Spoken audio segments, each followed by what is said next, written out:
चीन के जासूसी बलून कांड के बाद अमेरिका अलर्ट मोड पर है। नॉर्थ डेकोटा एयरफोर्स बेस के पास चीनी कॉर्न मिल से चिंता जाहिर की है। एयरफोर्स बेस से कॉर्न मिल की दूरी महज 20 किलोमीटर है।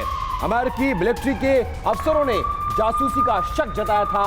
नॉर्थ डेकोटा में चीन के फुफेंग ग्रुप की है कॉर्न मिल और नॉर्थ डेकोटा एयरफोर्स बेस के ऊपर चीनी बलून उड़ा था, जिसके बाद दोनों देशों में तनाव बरकरार है और एक तरह से एक बड़ा चैलेंज, क्योंकि एक्सपर्ट्स भी ये मानते हैं कि चीन ने वो कर दिखाया है जिसकी एक्सपेक्टेशन अमेरिका ने नहीं किया था। अमेरिका खुद को वर्ल्ड पावर मानता है और चीन ने उसके प्रेमाइसिस में घुस के ये बताया कि हम जब चाहें आपकी सीमा में आ सकते हैं, जासूसी कर सकते हैं। हालांकि अमेरिका ये दलील दे रहा है कि जो प्लेन या जो बलून आया था हमारे यहां, हमने उसको मार गिराया है। अब जांच चल रही है और ये जानने की कोशिश कि किस लेवल का ये पूरा इन्वेस्टिगेशन था।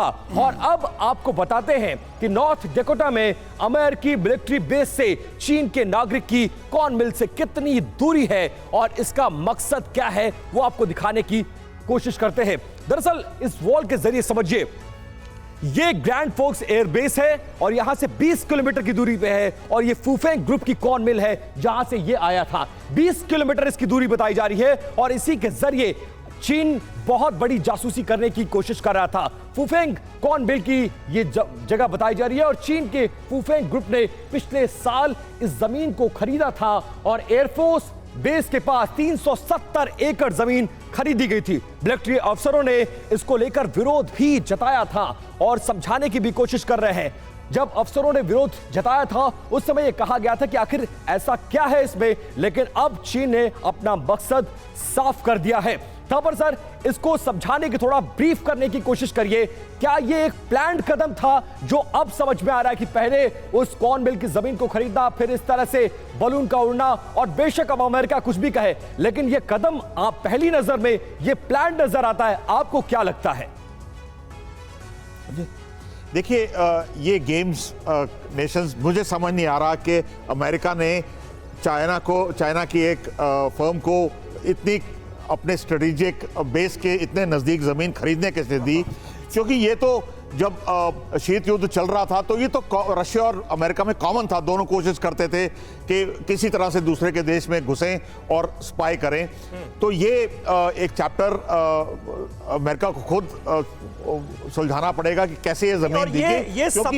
ये सब कुछ थापर साहब अपने आप में बड़ा हैरत अंगेज है। कैप्टन श्याम, आपको क्या शॉकिंग नहीं लगता ये सब कुछ? अमेरिका जैसे मुल्क में इतने दिन तक चीन का एक स्पाई बलून घूमता रहा, तमाम स्ट्रेटेजिक लोकेशंस के बारे में जानकारी लेता रहा और सोर्स तो यहां तक कह रहे हैं कि सारी जानकारियां पहुंचा दी गई हैं चाइना, और उसके बाद डिस्ट्रॉय हुआ है ये बलून। पहली बार तो हुआ नहीं है, पहली बात ये कहना चाहूंगा मैं, क्योंकि ये पहले भी हो चुका है। ट्रंप के काल में भी हुआ था।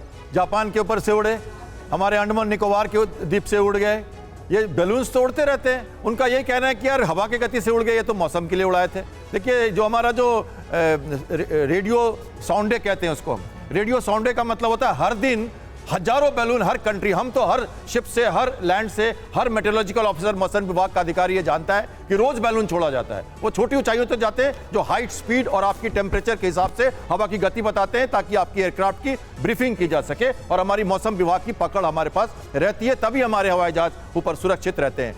हाई हाइट पे चले जाए तो आप उनको सर्वेलेंस में देख नहीं सकते, उनको समझ नहीं सकते, या आप उतनी दूर तक आप देखते नहीं है, क्योंकि आप देखिए, मैं रिडंडेंसी की बात करूंगा। सैटेलाइट अगर फेल हुए सर, लेकिन एक बहुत स्पष्ट बात है सर कि चीन जो है डिसरिस्पेक्टफुल तो है दूसरे देशों की सीमाओं को लेकर। वो टेस्ट कर रहा है, वो ब्रीच कर रहा है, कुछ तो ऐसा कर ही रहा है ताकि प्रोवोक हो सारे देश, अमेरिका के साथ या भारत के साथ। निश्चित रूप से देखिए, ये तो कोल्ड वॉर 2 है और ये कोल्ड वॉर 2 के एक्शन और रिएक्शंस हैं जो चल रहे हैं। लेकिन इसमें जो चीन की भूमिका है, देखिए चीन एक एग्रेसिव पावर है। दक्षिणी एशिया में अगर चीन के प्रभाव को कोई चैलेंज करता है तो वो युआन 5 भेजता है। आज भी देखिए हम ऑब्जेक्शन करते हैं, लेकिन इंडियन ओशियन में युआन 5 श्रीलंका के पास उनके सबमरीन्स देखने को मिलते हैं। वो जहाँ पे, चाहे ईस्ट जापान सी में आप देखिए कि वो एक्टिविटीज़ करते रहते हैं। चीन एग्रेसिव है और अपनी एस्पिरेशनल को पूरा करने के लिए वो हर तरीके की हर तरीके टेक्निक, चाहे वो मिलिट्री हो, चाहे वो इकोनॉमिक इंपेरियलिज्म हो, चाहे वो डेट ट्रैप हो, और चाहे वो टेक्नोलॉजी हो, डेटा और पावर हो, सबके ज्यादातर माध्यम से चीजें अपने आप को- अनएथिकल ही हैं अगर बिल्कुल, सब ग्लोबल अंडरस्टैंडिंग की बात करें। और देखिए लोगों का ट्रस्ट खत्म हो गया ठीक है। चीन से।